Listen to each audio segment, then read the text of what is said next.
I'm Farhan Dalla, transformational trainer, and welcome to Elevate Your Life, a transformational podcast, an invitation to take the journey towards your deepest self. It is my intention to inspire you to connect, move, and meditate. We'll tap in, tune in, and dive in, and together learn and reflect from authentic, real, and transformative conversations. Let's get started. Hi, everyone, and happy Pride. Welcome to a special Pride edition of Elevate Your Life. My guest today is Kris Hummel, who's a drag king and hockey player. He plays goalie for both straight and gay hockey teams. His drag name is Sandy Joint. Sandy, along with Kris, is your regularly scheduled Saturday morning cartoon in the body of a hockey player. Sandy is here to talk about duality and being more than what you see at face value. You heard correctly, he plays hockey and performs drag. Kris is also a strong advocate and supporter for 2S LGBTQ+ youth. Hi, Kris. Hi, thank you so much for having me. My pleasure. Happy Pride. Happy Pride. Yes, and today's June 1st, so I believe it is also your mom's birthday, so happy birthday to your mom. Happy birthday, Mom. Kris, I have a lot of questions. Yes. Okay, but I want to start this conversation how we uniquely met. Is that okay? Of course. Okay, so here's the backstory. In approximately February of this year, my niece and their wife invited me to a burlesque show, and I'd never been to one, but I thought, okay, I'm willing to check it out. And what convinced me was that they said that it was a heated rivalry theme, and being a huge heated rivalry fan, I was all in. You didn't have to, convince me. However, I'd never really been to a burlesque show, so I really wasn't sure what I was walking into. And as luck would have it, I was seated in the very front row. And to my surprise, it was a bit spicy. I I wa- I want to talk about how one of the performers poured Canada Dry ginger ale all over his body, which kind of gives you an idea of the type of show it was. And then there was a performer who was a hockey player, goalie to name, and he comes out and starts to take off some of his equipment, starting with his helmet. And lucky for me, I was in. I'm so sorry. Well, don't apologize, but I was in the front row, and this hockey player hands me the helmet. And so I turned to my niece, completely embarrassed, thinking, please do not take off any more of your clothes and give them to me. They were all so stinky. They were all so stinky. Yeah, I wasn't going to say that, but yeah, they had definitely, I want to say, locker room odor. Is that fair? Yeah. Yeah, Yeah. dirty laundry locker room odor. It's really hard to So, wash a mask. so I was holding this stinking helmet while said hockey player was performing. And then let's flash forward a few months later, and I was looking for a gay hockey player to be a guest on my podcast, and I messaged a few on Instagram, but wasn't getting a response. And I mentioned to a friend of mine that I was looking for, a gay hockey player for Pride Month, and just explained to her, about the podcast, what types of shows I was interested in having for this season. And the very next day, where I work as a physiotherapist, in comes you.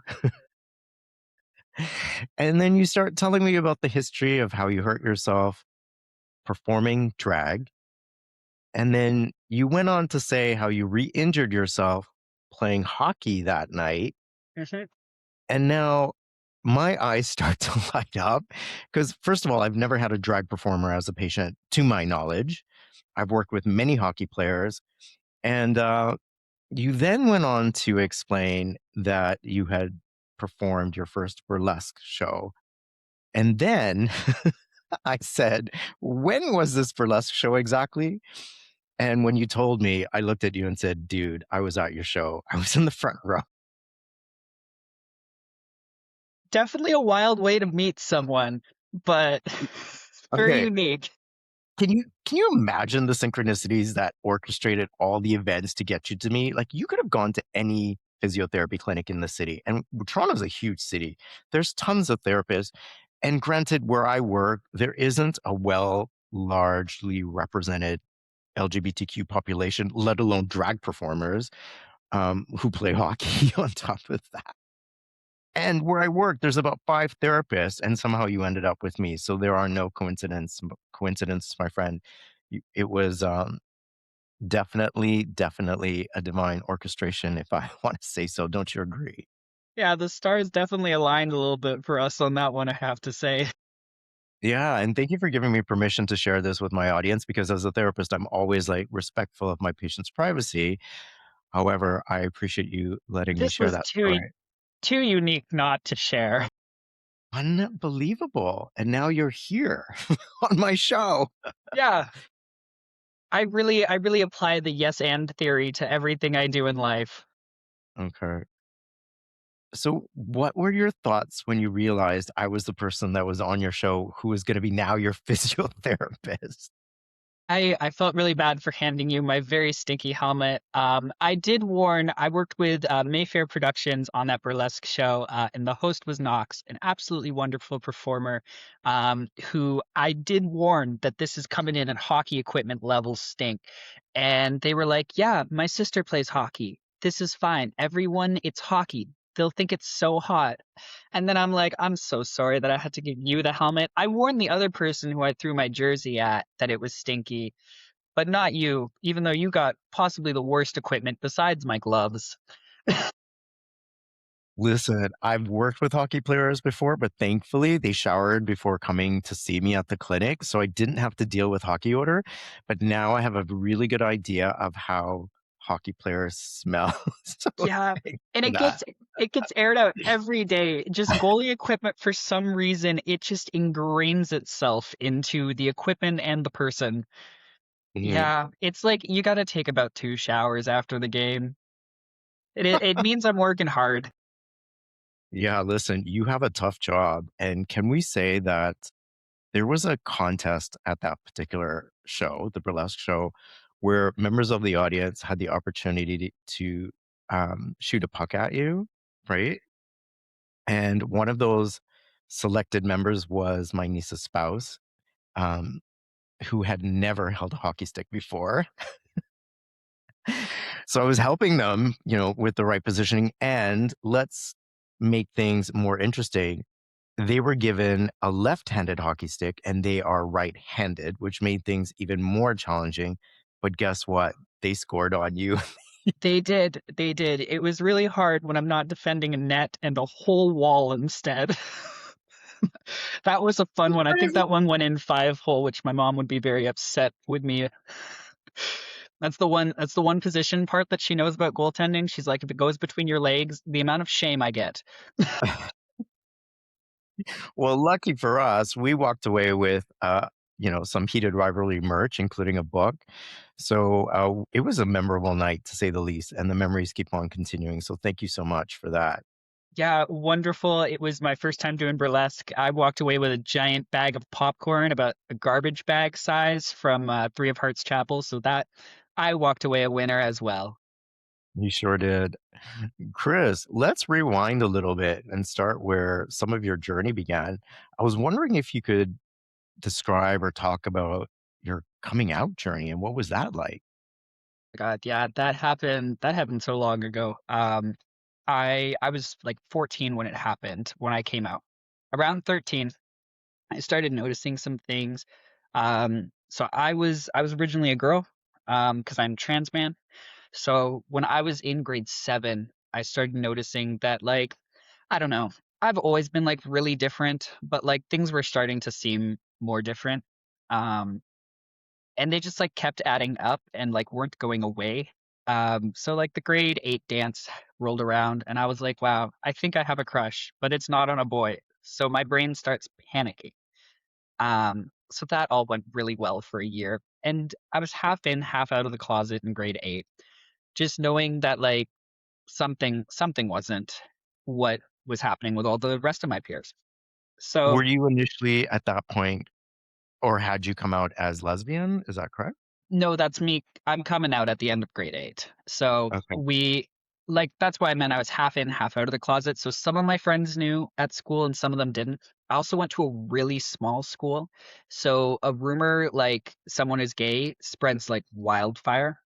I was also one of the star athletes for the school. So there was a lot of pressure from like all sides of me, as well as playing rep hockey in my own league at the same time. So there was a lot going on for Kris in grade 8 and going to high school, which anyone who has like ADHD and is not good with change, that in itself is like a lot scarier than it seems. Looking back, it's like it was chill, but like going through it, super scary.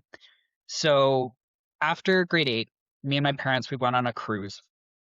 And I was so sick of it, like being half in, half out the closet. So we went rock climbing on this cruise. And right before I went up the wall, I was like, "Hey, mom, I'm gay." And then just like scurried up the wall just to give her a second to like sit with it before I came down. And then I Hold came on. down. I want to picture this. That was a lot. You're on a cruise, like a family vacation, Yeah. which ideally some people would think that's not the most best place to come out because And it you're was kind of on day trapped on a one. boat It was on on day day one one. of a boat. And then you go rock climbing like nothing happened, as though Yeah. like you just dropped this bomb and okay, I'm gonna climb this rock. Yeah. Yeah. Well, like the most concerned part for me for my coming out is my mom is Catholic, so like she believes in Jesus, went to church, all that sort of stuff. I never did. My dad's an atheist, so I was just more worried about mom and how she would handle it due to like at that time religion was a huge and it still is a huge pushback for a lot of people coming out of the closet. So that was my biggest concern. She didn't care. Everyone on her side of the family is really, really chill about it. I'm not even the only queer like cousin on the side on my mom's Okay. family. So she handled that really well. And it was like a huge weight off my chest. Because I wanted people to know, especially before going into grade 9, because high school, I mean, I grew up watching Mean Girls and I knew how bad it could get. And I was like, I want my family to know. Then everything with that went really well. So The then, rest of the cruise was okay. yeah, the rest of the Just cruise was fine. We had a wow. great time. Amazing. Yeah, we had a great time. But yeah, I wanted people to know, um, just because I hate when people like talk behind someone's back. I'd rather just get it all out. Then you can't make up rumors that I'm gay because I've already said it. Like it takes away the power from the bullies is how I was thinking about it. And because I got bullied a lot, especially in middle school, I wanted to take that back way before they had any sort of power. Um, so when I walked into grade 9 on the first day, I literally like came in and was like, "Hey, I'm Kris. I'm gay." Like right off the bat, first day. I just, like I said, just want to take away the power. It did make high school harder. It Um, did. I was gonna say, like, what was the reaction? well, it was grade 9, so a bunch of people were like, "Yeah, right. You don't know this about yourself."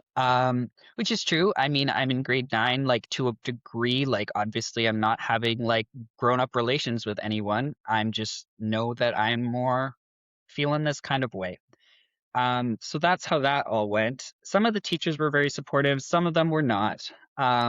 I found a lot of safety in quite a few teachers. We had a GSA at at my school, which a lot of high schools right now have, which is a gay straight alliance. So anyone can join, whether you're straight or gay. Um, I think that that's more of a safer way, just so that kids can like still join the club but be in the closet. So we had a wonderful teacher. She was also our science and geography teacher. She really kept the school a safe space and really helped work with other teachers. My I was in a regional sports program, so I had to take gym every day for 4 years, which more locker rooms. um, but those teachers who ran the fitness program, when I came out to them, they um, they made it very supportive.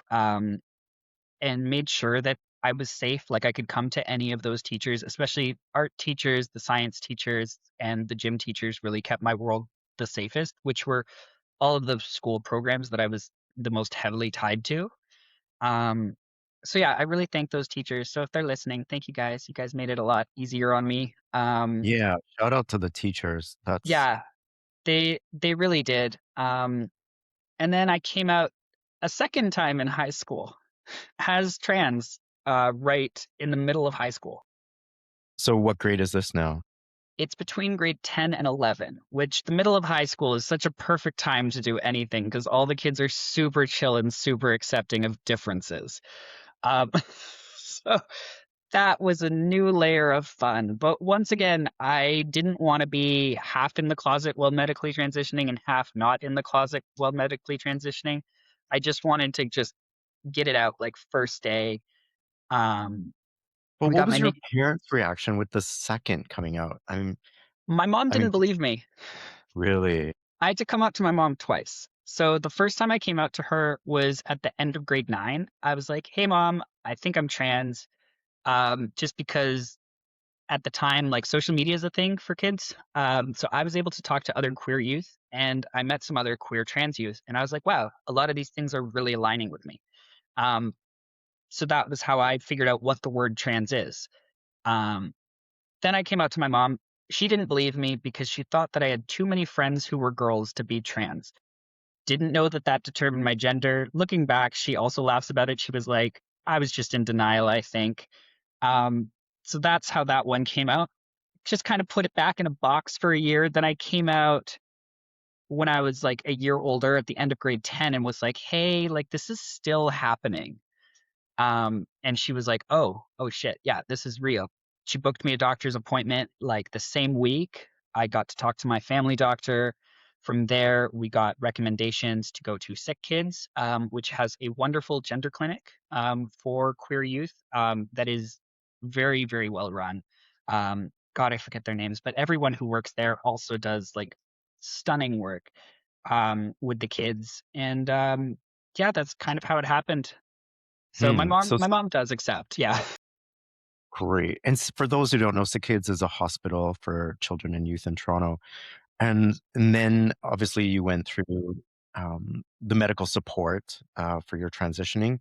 Mhm. Do you want to really talk about like what that process was like and the support systems that were in place there for you for anyone who's you know unsure or questioning what that's all about?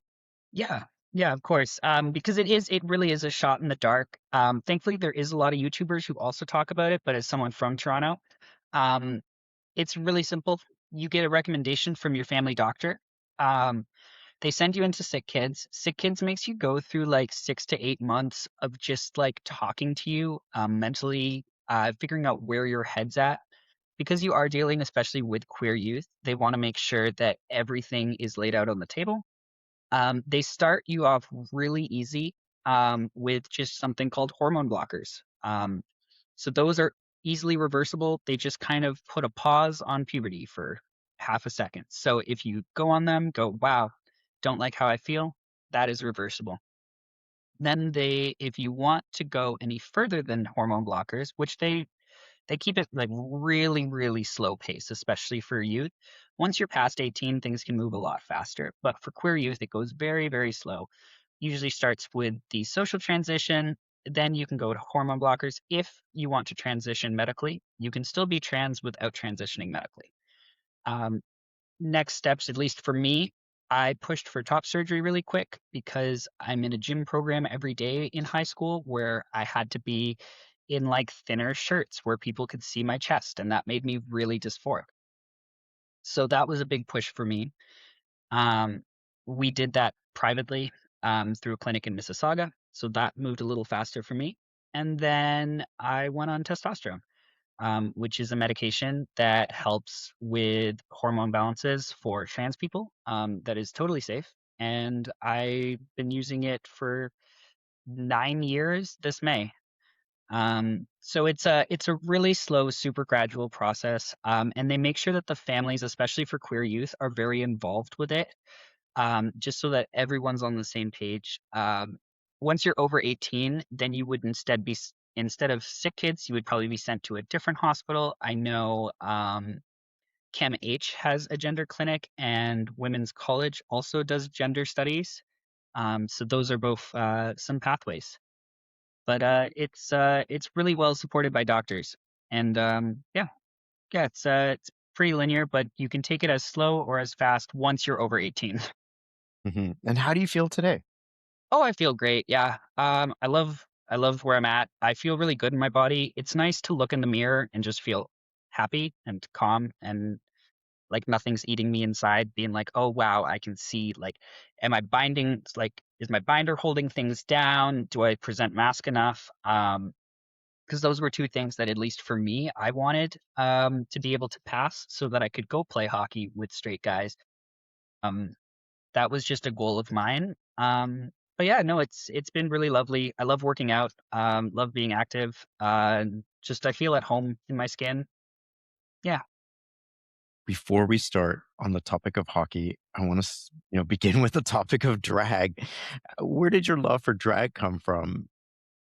So I first kind of learned about drag when I was 17. I went to a camp called Firefly, and they talked about like how like queers like became and what started our history and how we got our rights today. So they talked a lot about drag queens. Drag queens were considered the knowledge keepers in our community. That's how they explained it, and that drag queens are very powerful people who support queers, support the community, as well as just like holding our knowledge, keeping our stories alive, showing our stories on stage. They seemed very, very official and like a very big thing. So I was like, wow, that seems really cool. I'm not qualified. Was essentially what happened when I was 17. And then I heard about Drag Race, as most of us have. So I went home and I told my mom, I went, hey, there's this show called Drag Race. Do you want to watch it with me? Um, she was like, no, no, it's fine. And then like COVID came around and we had nothing else to do. So we rewatched every single episode of Drag Race that was ever created because there was nothing else to do. And we got really into it. We got really into it. We still watch it every week that it comes on. So I could see that my mom had a huge love for drag, but I never really saw myself as a drag queen because I didn't want to have to present feminine to the world, at least. I didn't feel comfortable enough within my own gender and my own masculinity at the time, um, because I was just like, I've got to be a dude. Mm. Um, just baby trans guy things. Looking back, that's silly. I am a dude. No matter what font I'm in, I'm still a dude. So I wasn't ready to take on drag queen. But then a few years passed, I started working in the drag community as a photographer. So I got to meet a ton of really cool drag performers and I got to see drag kings. And that really more aligned with me. Um, What's the difference between a drag king and a drag queen for people that don't know? Honestly, I'm sure people have a much more like beautiful answer than me. I don't see too much of a difference, at least for me. Drag queens get booked more than us. Drag kings get booked less. I have pockets. Drag queens do not have pockets in their outfits. Um, Drag kings, at least if you go back a bit in history, were more run. Lesbians usually dressed up as men. That was how most of our drag kings came to be. Now, anyone can do drag of any gender. We've got kings, things, its, queens, monsters, and that's only scratching the surface. We've got clowns. I'm slightly a clown. Um, the drag spectrum is so diverse. I Some people will break it down to like hairs of like who's really doing drag king and who's really doing drag queen. I just think if you're wearing drag and you're having fun, whatever title you call it, if it makes you happy, it makes me happy. Yeah, but you dove into it to the point where you're now performing. So Yeah, you you really have a passion for it. So how did that come to be? I took a drag opportunity. Um, it's called the Ice Pageant. It's an amateur drag competition for hockey players. I'm sorry, what? An amateur drag competition for hockey players. Yeah, Okay. it's run through the Toronto Gay Hockey Association. So my mom, she really loves drag. And we were going through a really hard time. My dad was dealing with cancer, and I felt like she needed a pick me up. So I hid heels in my garage. I hid wigs in my garage. I hid everything in hockey bags in my garage and would practice drag. I got a few of my drag friends to help paint me. Um, and that was absolutely amazing.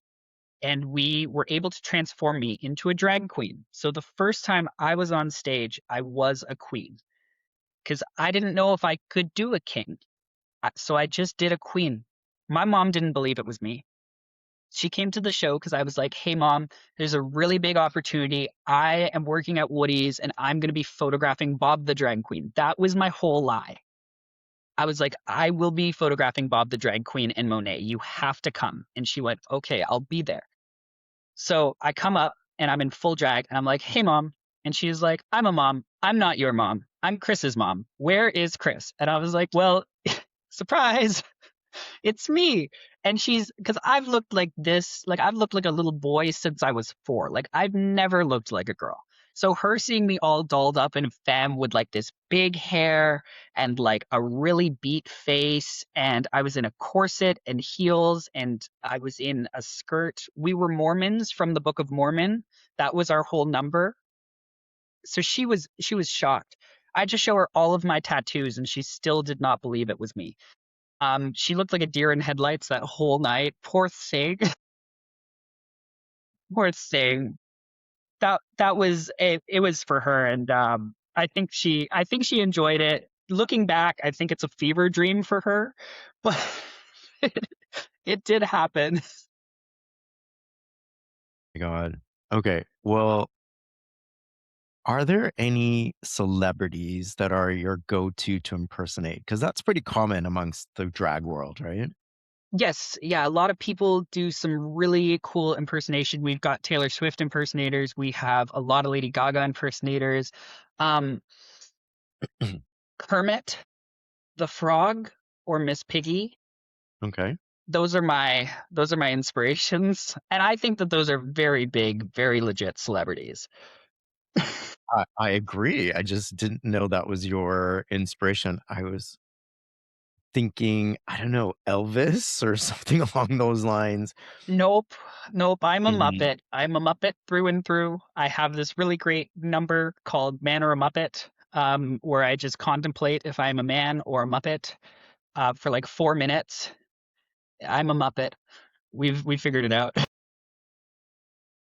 Okay, I want to ask you about your drag persona name, um, Sandy Joint. How did you come up with that name, and what is the significance for you? So I was at a park with one of my friends who does drag, and we were just talking about drag, like shooting the shit, like just being like little goobers. And the park was in kind of a richer neighborhood, and we see this joint. It looked like these kids rolled it.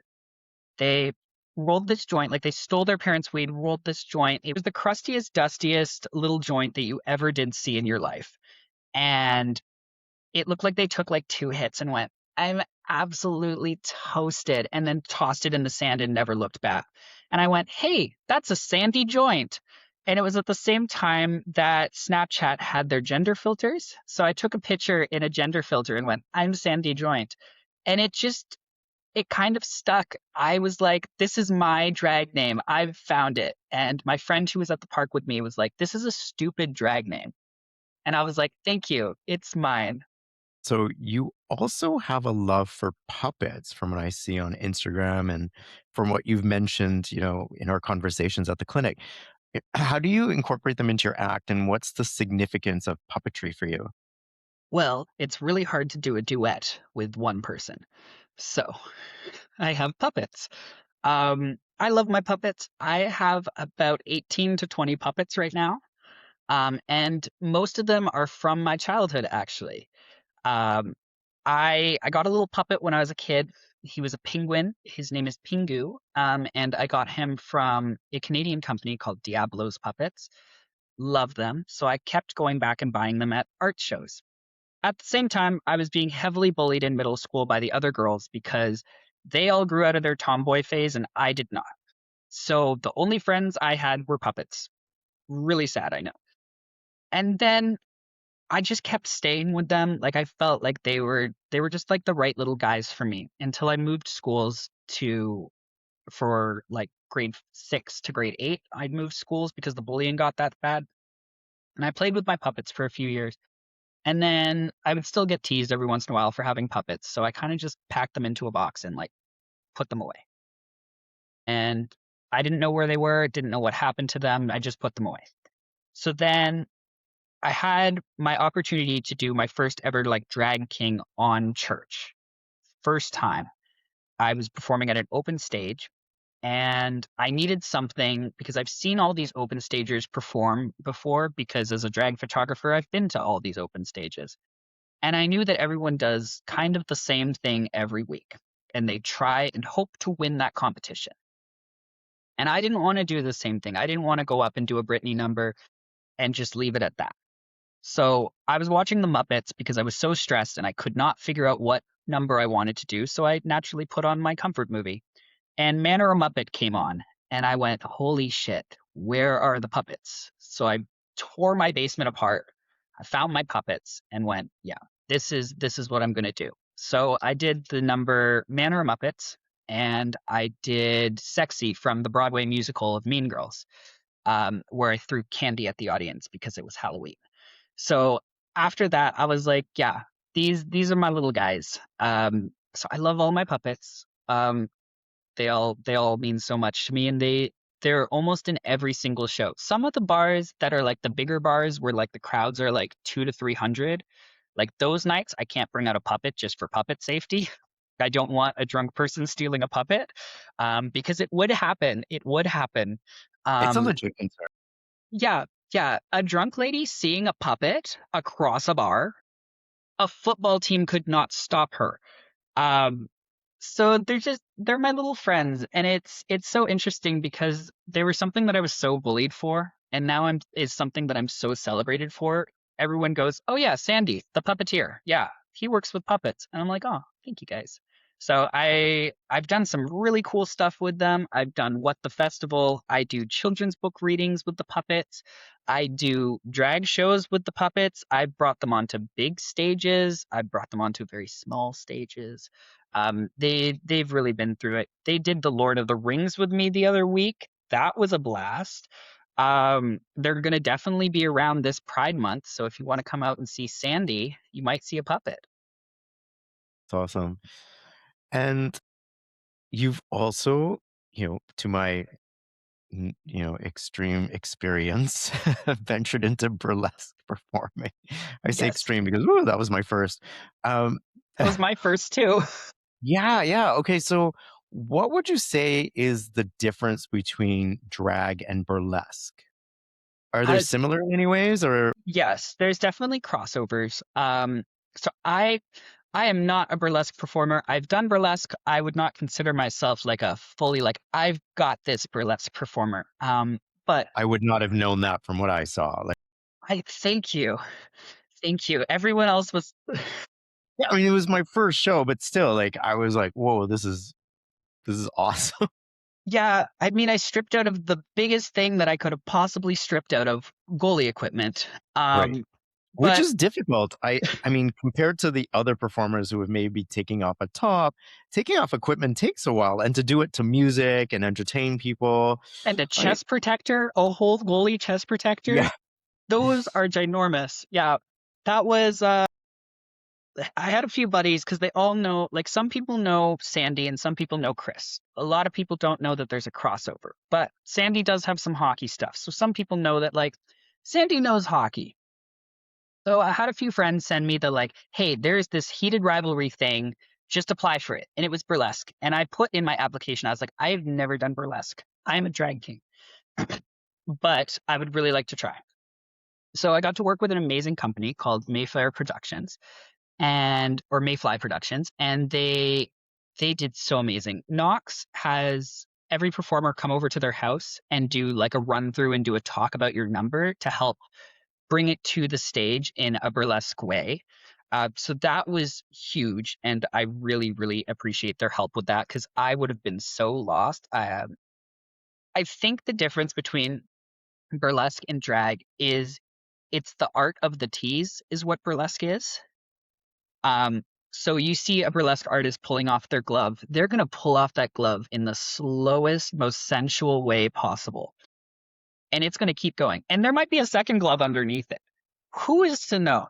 So it's the art of the tease. It's a lot of playing fun with that, like taking off a pasty. There's three more underneath. Taking off another bra. There's another pasty. Like that sort of fun and really playful thing of reveals that I think a lot of times in drag we lose that because it's usually a girl coming on with like a giant winter coat going, "Oh, there's nothing underneath this." Bam! In like the first chorus, and you're like, "Oh, okay, that was just a coat." So I really like how burlesque does the art of the tease and the art of the reveal. Because I was really worried that it would be more sexual. Obviously, it's an artist place, and it was a very small venue with everyone there who respects art. Um, so I was blown away with how professional everything was. I've worked with burlesque performers as a photographer before, and they've always done amazing work. So I was just really scared to step into such big shoes. Um, but like I said, Mayfly Productions and Knox really helped me find my music, come into my own, get confident before going on the stage, and that was really helpful. I think that more shows and burlesque companies should definitely do that. It makes it easier for newer people. Amazing. I'm sure you'll be back. Hopefully.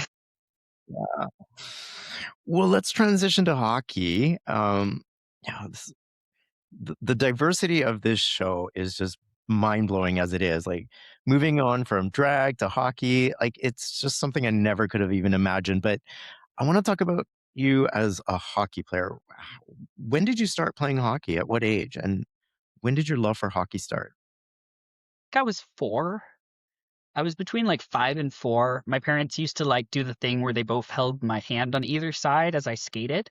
Um, then I signed up for like Aaron Mills, like Timbits, where they get you out in like all your gear and you're just a little Timbit.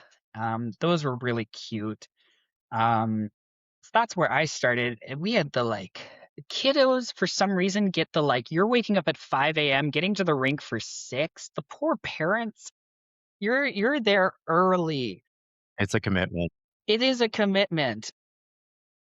It was at the time where everyone rotates through being a goalie, so I didn't have a position, and nor should you have like a specific position until you're about 10 or 11. That's when people transition to goalie.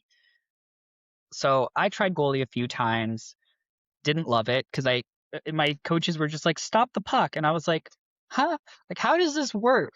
Because it made no sense. I at least knew hockey. You skated back and forth with the puck, and you tried to shoot on the net. So that was kind of how I started. My dad is like my biggest supporter with hockey. He raised 3 hockey players. He raised me, my cousin Matthew, and my brother. So my brother was a goalie. My cousin Matthew is a forward, and I was a forward when I was little. So my dad really pushed me to try more hockey. They put me in so many lessons. I made it to rep, and I was doing really good in like girls rep hockey, like really well. Things were going well for me as a player. I was enjoying it, but they're like, I would longingly, when the coaches were talking, stare off into the distance and see the goalies practicing and going, that looks like fun. That looks like so much fun. Seeing them just get to slide along the ice. I'm a slip and slide goalie now, but just getting to see them move around the crease, I was like, that I want to do that. I felt like a giant penguin, like that looks cool. So my first coming out before I came out as queer or trans, my very first coming out was the most dramatic one. I came out as a goalie. I sat with my parents down at the table and I went, "Hey, I'm a goalie." And they were like, there was tears was ultimatums were put on the table. There was so many tears. There was yelling. There was everything that you could have possibly done was put out there. Their wallets weeped. My parents weeped. And then my dad got so frustrated. He was like, I'm going to buy you a road hockey set and I'm going to just shoot pucks at you for an hour. And then you'll never want to do this again. And I was like, okay, this sounds great. Why were they so It costs so upset? much money. It costs a lot of money. Okay, I And got they it. put so much time into me becoming a forward. Right, And they knew I right. had dreams of like the Olympics and the NHL. And they knew that I wanted to do all these things. And they couldn't see that happening for a goalie because the competition's so high.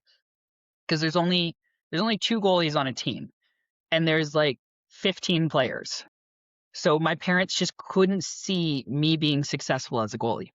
So my dad ripped pucks on me for an hour and he was sweating. I was sweating. And he was like, okay, now what? And I was like, can we do this again tomorrow? And he was like, holy hell.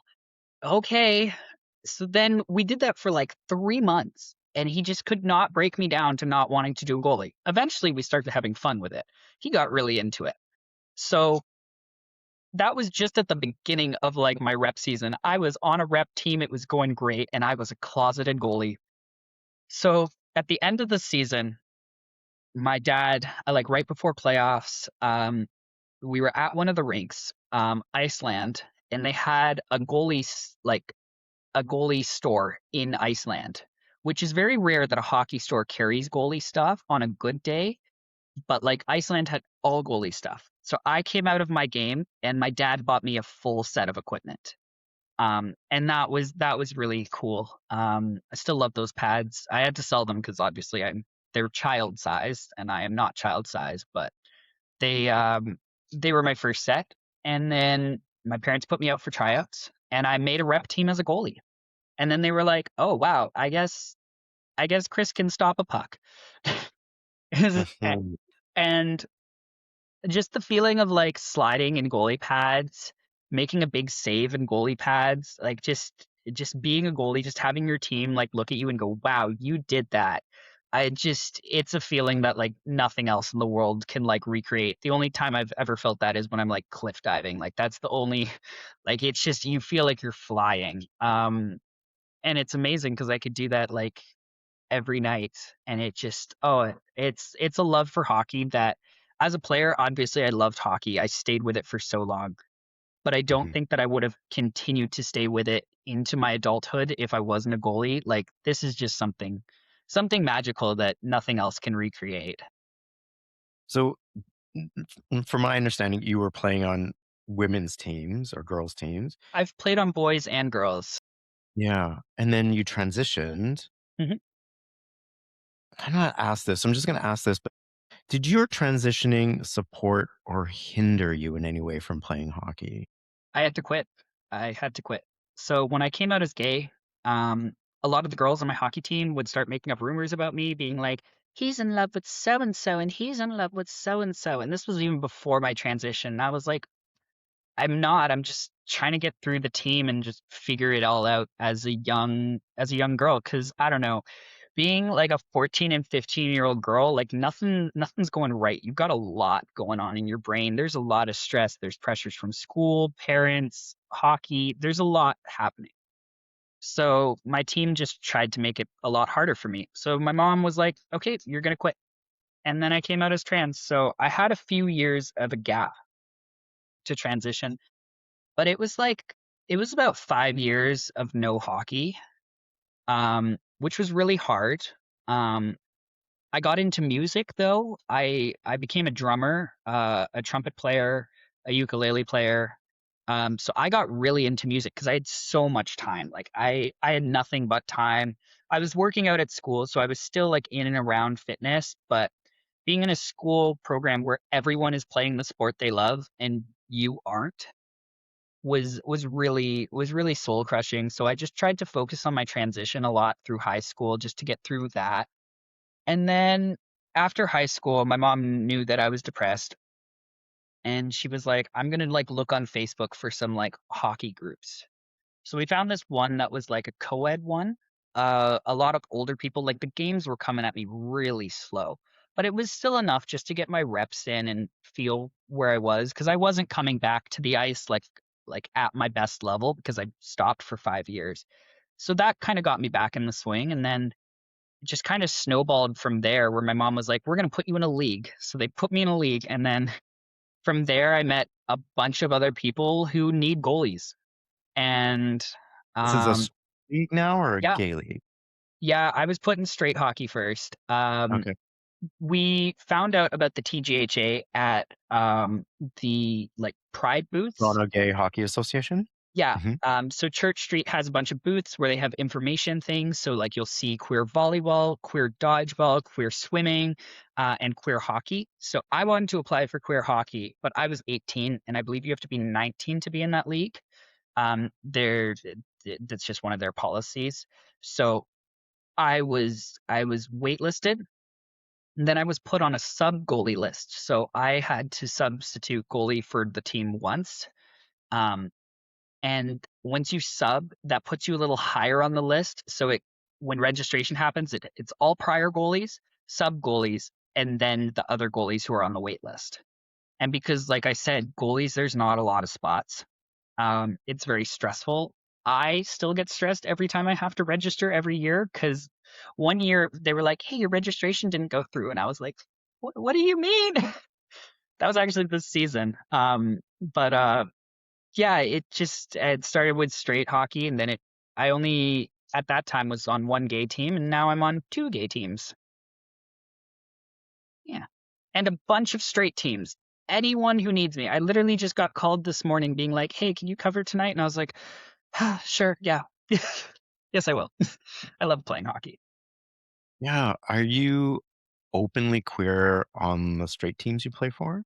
No, no. My Wednesday team knows. Um, they don't really talk to me more about my sexuality. Like they let my boyfriend come to dinners and stuff, and that's really chill.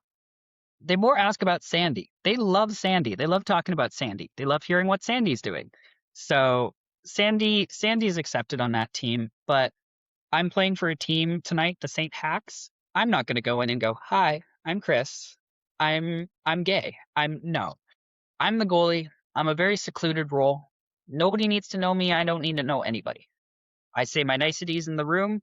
I get changed and I leave. I don't shower in their locker rooms. I do not feel safe to shower in a straight team's locker rooms as a trans person. I can shower safely in the Toronto Gay Hockey Association and on my team Rush. Um, so those are two teams that I feel safe enough to do that with. But yeah, a lot of the straight teams, they have no idea. I have had a few straight teams that I've played on that I think once they've played with me for like 3 or 4 months, I'm sure that my queerness shows through the cracks. And I've been removed from teams because they were like, "Hey, we just don't want to play with you anymore." I'm holding great stats. I'm keeping the games together for them, and they've just removed me because I'm a little different. Um, I've also had teams that have signed me for the year. There was one in Oakville that was like, "Hey, we want you to come on as our permanent goalie." I was like, "Cool." Didn't know any of these guys. One of my friends recommended me. It's kind of how it goes. So I went on the team. Somebody said the F word on the other crease during the game, and nobody got a penalty for it.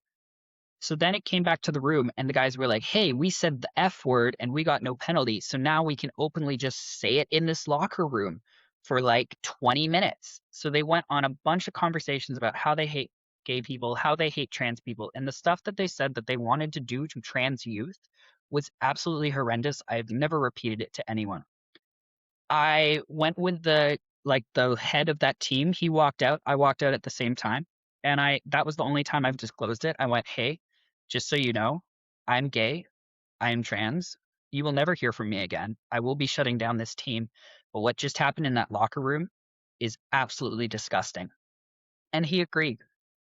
But it was one of those things in the locker room where it was such a big runaway train that nobody could stop it. I couldn't stop it. He could not stop it because it would have been a huge danger for someone to speak up when a majority of the room is trying to hurt queer people with their language.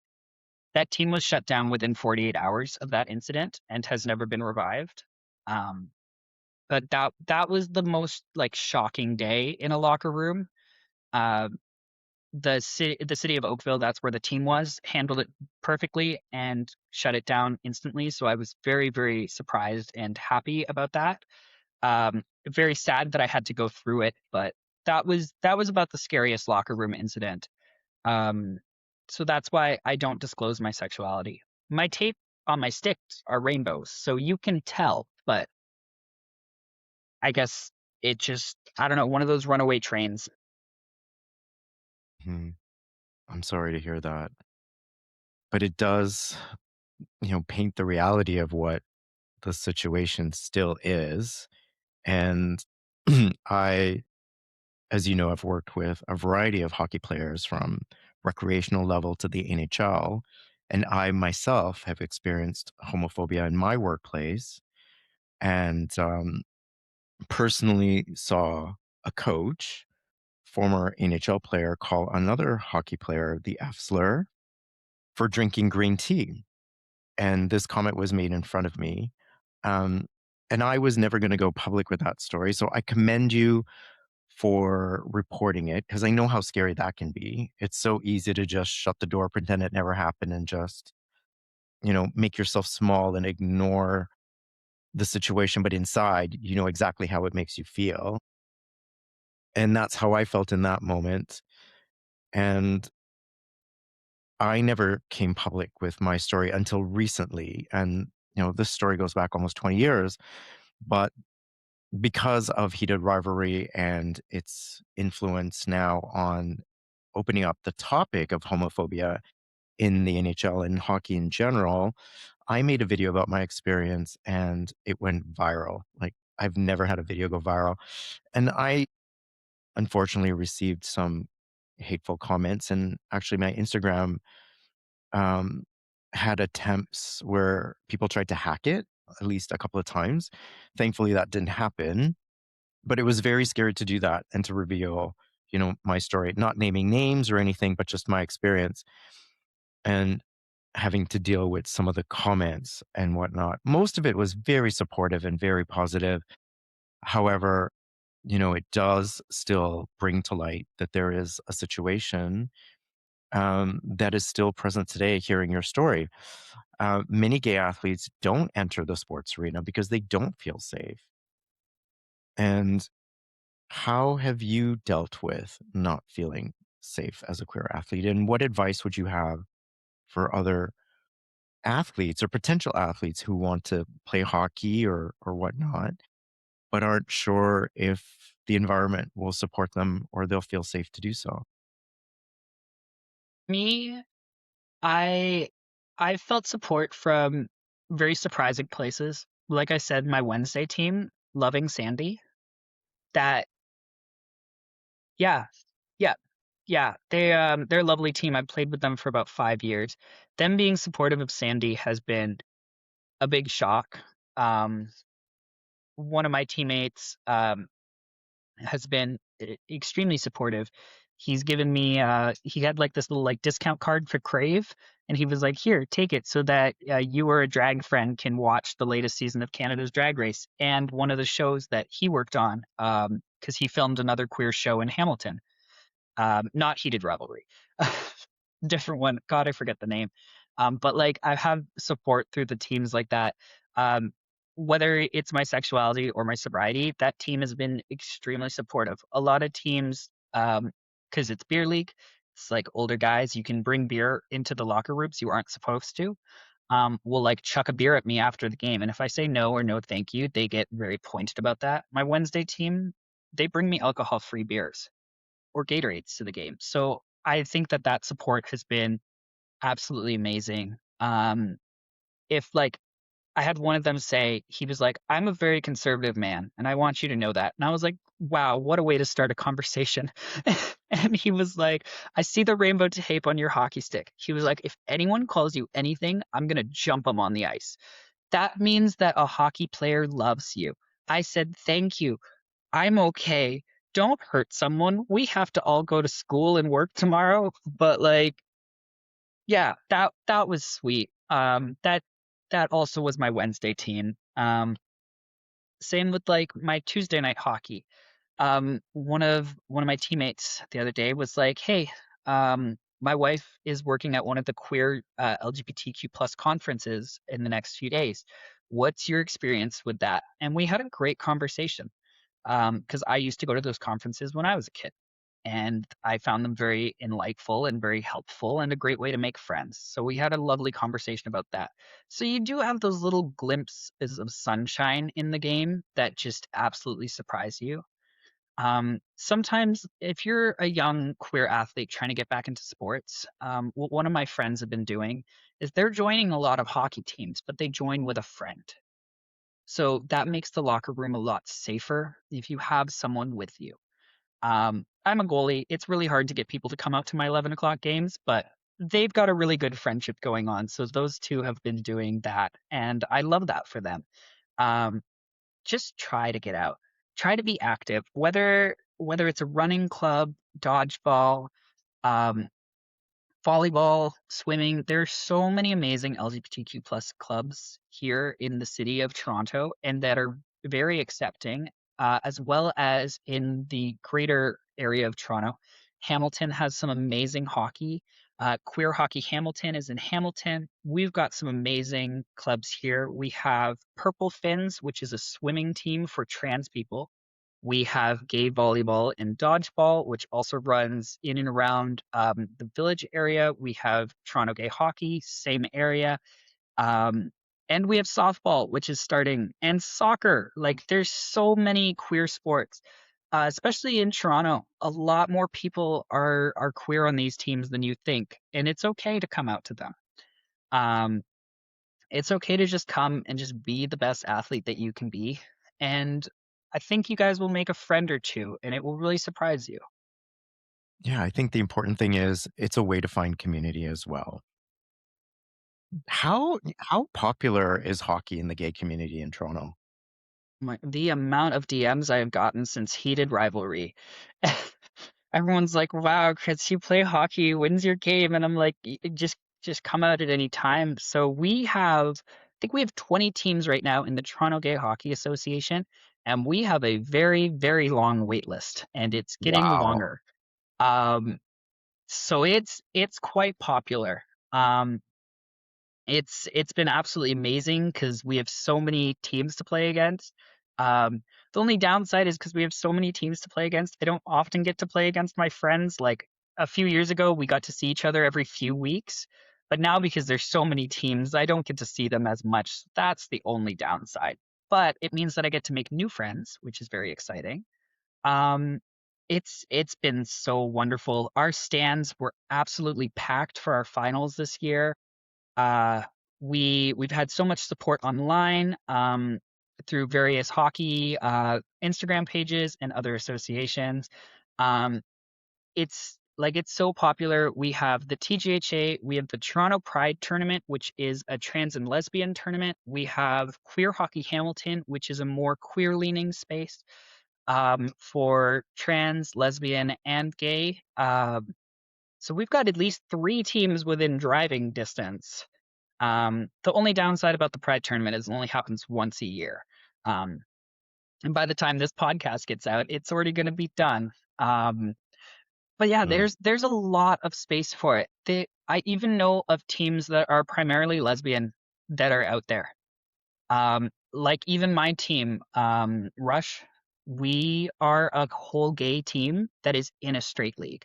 So there is room and there is space. You got to look a little harder. And if your gaydar is pinging, you might be correct. And I guess people can definitely look up the Toronto Gay Hockey Association for more information on how you can get started with your hockey dreams. So there's lots of options there, and we'll have the links for everything in the description so people can look up all that information. Um, Kris, I want your opinion on this, but without going into the history of the NHL, but what do you think the NHL can do better to create a more inclusive and safe space for hockey players? But we're going to need a whole separate podcast for that one. I know I was kind of treading lightly on that question, but I do want your opinion, and maybe we don't have to spend an hour on this, but obviously I have had my experience. But now we're in a space where we can actually have these conversations. Whereas it, when I was working in that particular environment, that wasn't even an option. Like I could not even go public or share my experience with anyone other than maybe a close friend or a coworker. Well, as someone who's also worked with the NHL, I played in the Pride Cup at the last NHL All-Stars against the women of the Ottawa Charge PWHL and was awarded by Gary Bettman. That's my little resume. Um, I think that that was a very amazing day. That was a wonderful day of supporting queer excellence, and whether it was in the PWHL's queer excellence or the Toronto Gay Hockey Association's queer excellence. And I loved that day. But that day is one day. They did one day of that. They picked up the phone from the White House this year. That didn't just alienate queer hockey, that alienated women hockey players. That alienated everyone who the White House is actively against. I was shocked. I was absolutely floored when that happened. Because they just had so much going for them with the thoughts of heated rivalry, and everyone wanted to go into hockey. And a lot of queer viewers have been tuning into NHL, and they tanked that really fast. They have the Pride Nights, and those are lovely. And I get to go to quite a lot of them with the Toronto Gay Hockey Association, and that's been lovely. You still hear the F words like thrown in the stands. The comment sections on the videos that I've done with the NHL about being queer in sports, because I've done 3 or 4 videos with the NHL. The comment section, every time, every single time, like it just blows up with such hateful comments. They have inclusivity staff. They have staff that deal with inclusivity in sports. Mark Fraser is one who I've worked with a lot, and he does really amazing work. But that's one person out of an organization of thousands. I think that they need to just take a step back and look that the world is changing. Hockey is not. The locker room culture, especially, has been brought up since day one, especially within boys hockey, going all the way up to be a very, very toxic uh, masculine situation where boys have to be boys. Boys don't cry. Boys have to be this. Boys have to be that. Very toxic masculinity stuff that we don't need right now. We should start like just accepting people's differences, just straight off the bat. And it being so shut down by the NHL, especially when they canceled Pride tapes, Pride nights, and then canceled every other night, whether it's Indigenous Heritage Night, Black Lives Matter Night, Women in Sports Night, Cancer Nights. They canceled everything because they got so much backlash from the Pride tape, only to write that back. We didn't Hmm. forget. As No. queer people, we did not forget. As other people who are also in marginalized identities, they did not forget that as well. Um, it's a really big system to change, and I understand that. I think that they're doing some right steps. It's just in the last year. The last year was a really big setback for the NHL. And I hope that they do start taking it more seriously, that people want to come out and they want to support from different gender identities, sexual identities, and different walks of life. It's just really scary when there's a big drunk guy behind you saying slurs the whole night. Yeah. Yeah. Yeah, That's why I I may said we bring need a you. podcast on that one. Yeah, I may bring you back for another episode on just that. But I felt since you're here that we could at least touch on the topic. And there's so much work to do. I mean, that goes without say. But EWHL, though, is doing really, really, really well. So if we want to go out and support queer hockey players, go to the right, PWHL, where most of them are queer women, and it's heated rivalry in real life. The amount of like wives playing on different teams, wives right, playing on the same teams, girlfriends on different teams. The drama is endless, and the queers are there. Let's go, lesbians. right, Right. Well, speaking of the PWHL, Harrison Brown played for 2 seasons when it was known as the NWHL, I believe. And they came out as a trans man during his career and became the first openly transgender athlete in a North American pro um, team sport.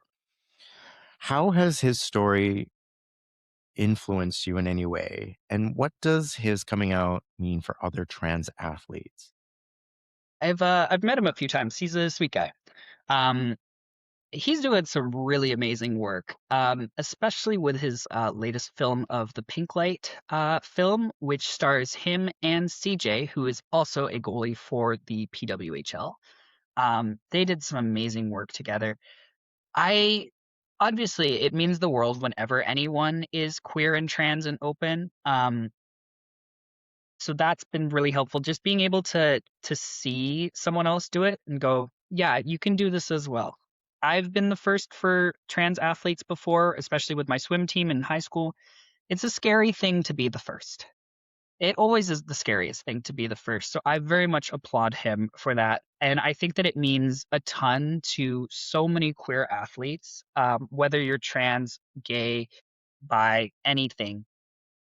It means a lot just to have someone out there visible, but who's also putting in a lot of work for the community. So I very much commend him on his work. He's been doing amazing work with the PWHL as well.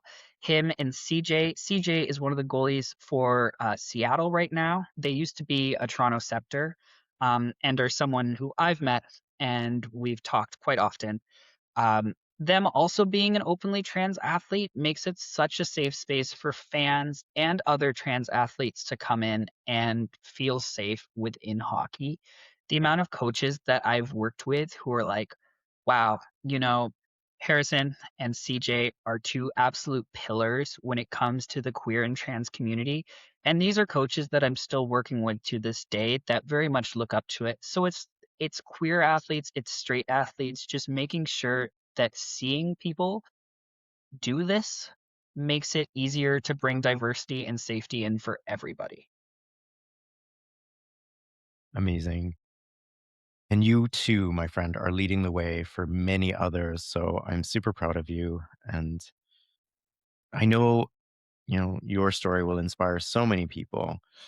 And and I really, really appreciate everything that you're talking about here today.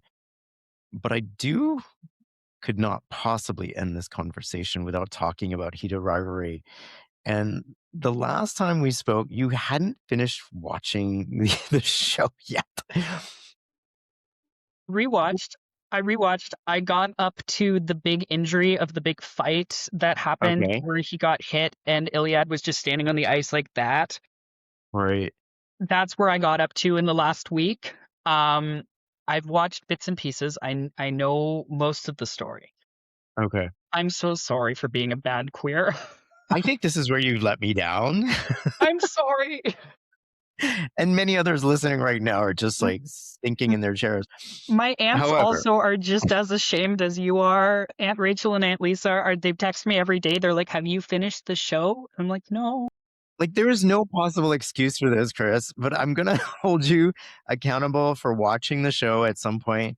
And I may need to bring you back on when you finish watching the show. But I think based on where you're at and what you've watched up to, I want to ask, have you, as in your journey and everything you've been through, as you're watching this, has there been any part of the story thus far that has reflected or mirrored your journey as a queer hockey player in any way?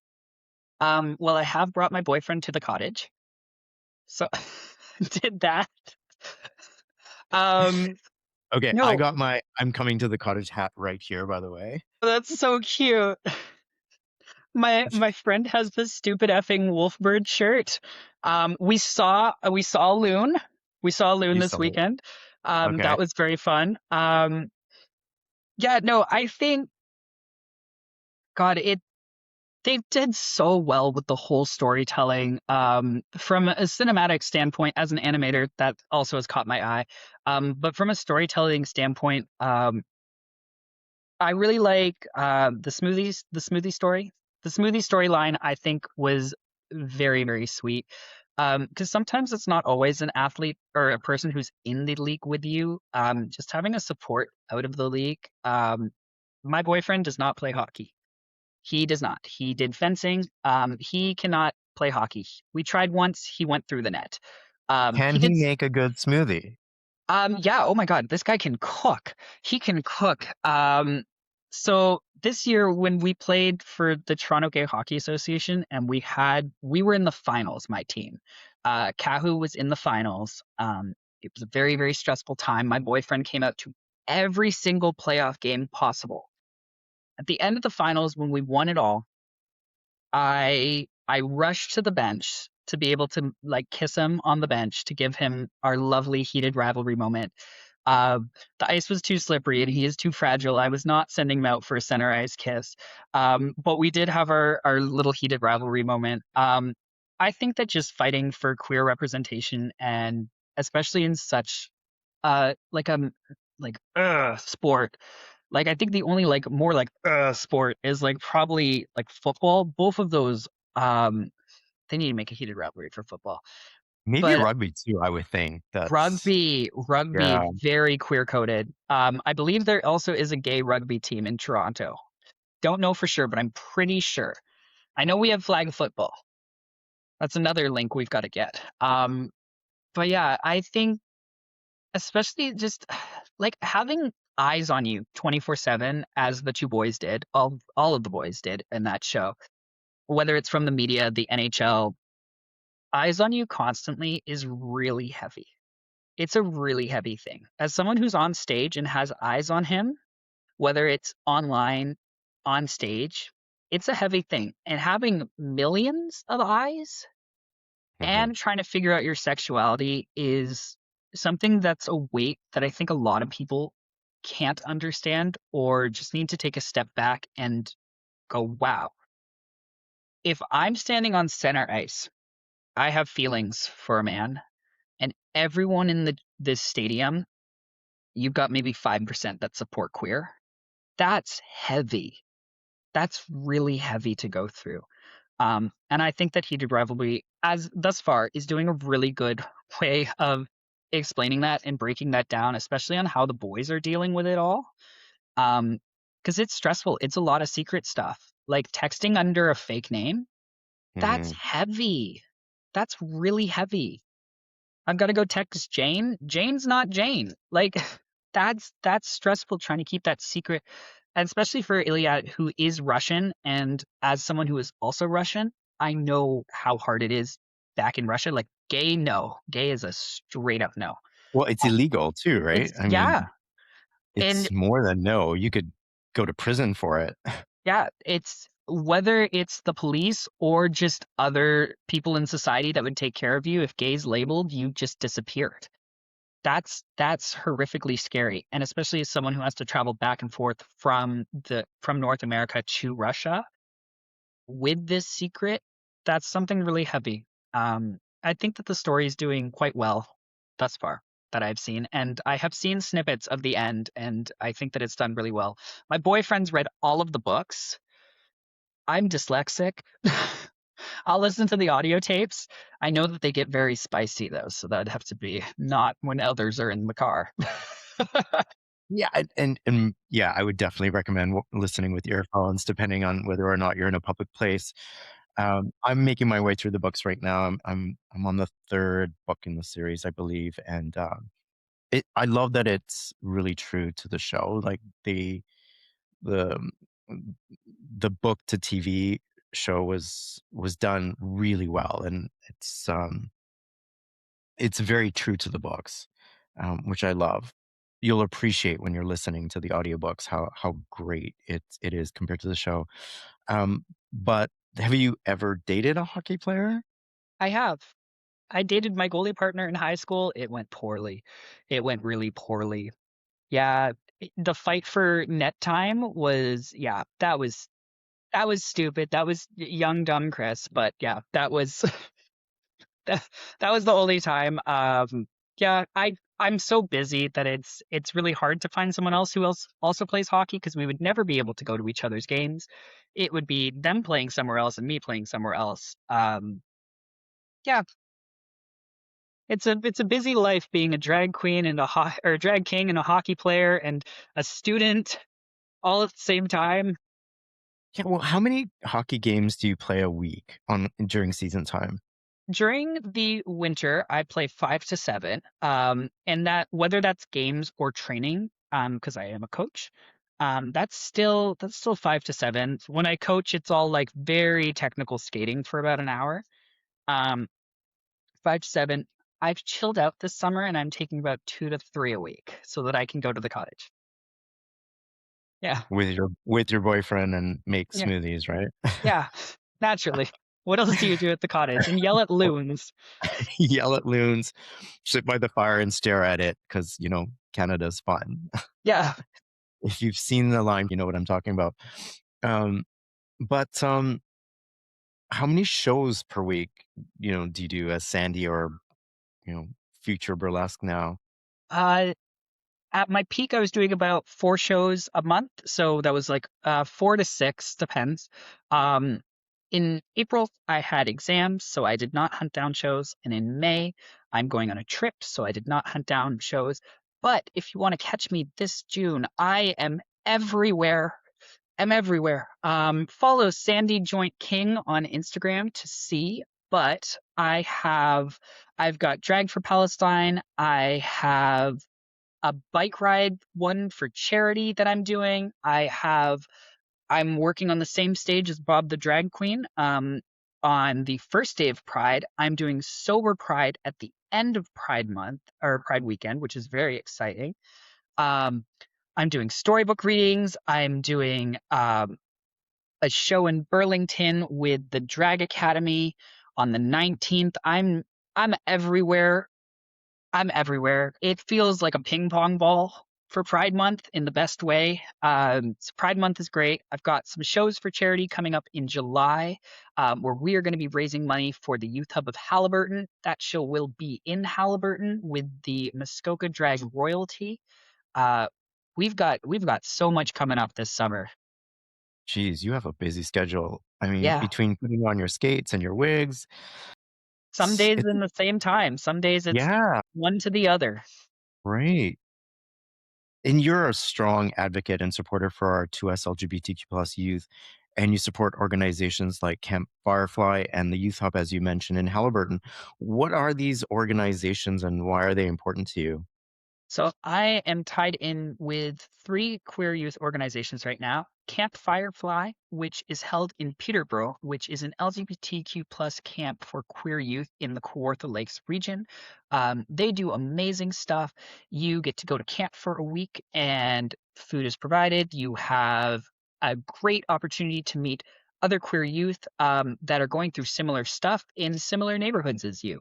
Uh, they have sex ed, they have drag queens, they have talent shows, we have artists in residence, we have indigenous elders. We have so much happening and we need more funding. So if anyone is willing to donate, the link will also be connected to this video. Firefly is how I became the strong, powerful queer that I am today. And without Firefly, I would not be on such a great journey. They have really helped guide me and direct me on how to be a happy, healthy adult queer who is able to do positive for the community. So, love Firefly for that. We also have another camp called Rainbow Phoenix, which is also done within the Kawartha Lakes region. That is a camp also for LGBTQ plus youth. We have a lot of wonderful programs, very similar. We have we've got queer adults who come in and talk about how they work in the workplace, what kind of jobs look like when you are a queer adult.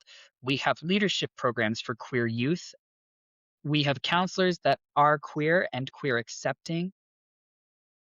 We had an amazing cook the last few summers. We've had treetop trekking. We have nature walks, very lovely stuff for queer youth. And once again, a very similar week to Camp Firefly. And then we have the Youth Hub of Halliburton, which is Oh my God, they're so cute. They're so cute there. It is in town for Halliburton. The Youth Hub of Halliburton is not just for queer youth, but is for all youth of Halliburton. Halliburton is a very small town about 3 hours north of Toronto. And what the hub does is they create a safe space for all kids to come with their after school programs, some day programs. They do field trips, they do fundraisers, as well as having staff. I believe that they've had some medical staff, they've had um, social staff, they have food donations, clothing donations, game nights. They really do a lot to try to get the kids up and moving. My dad, when he passed, he wanted to turn our cottage into a hub for queer youth to come together and feel supported. And then he gave that task to me once he passed. I have no qualifications to do that, but the Youth Hub of Halliburton has all of those qualifications.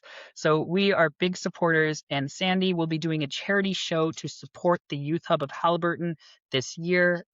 We've done one before where we raised over $600, and that went into a pile for queer youth to be able to help get binders, gaffs, tucking equipment, binding equipment, anything that they could possibly need. Um, they're a really, really sweet organization over there and just a great community space for queer and straight youth to go to after school.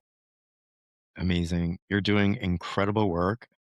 Kris, I wish we could talk for hours, but I do want to wrap this up by saying I want to thank you so much for enlightening myself and others on the world of drag and hockey and how these two worlds can coexist. I want to thank you for sharing your journey, being so honest and authentic. I'm sure we will cross paths again soon, but I would love to have you back on the show in the near future. We still have a couple of episodes of Heated Rivalry for you to get through. So there's that. There's all kinds of things that we can still explore, and I'd love to have you back to do that.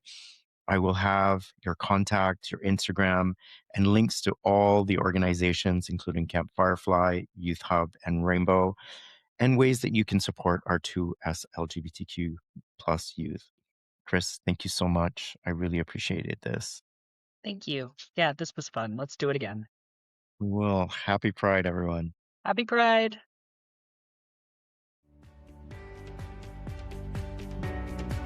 I'm Farhan Dalla. Thank you for taking the time to listen to today's episode of Elevate Your Life, a transformational podcast. I hope today's conversation has elevated you in some way and inspired you to connect, move, and meditate. I'd really appreciate your support by following and rating this podcast. Come back soon and join me for another transformative conversation.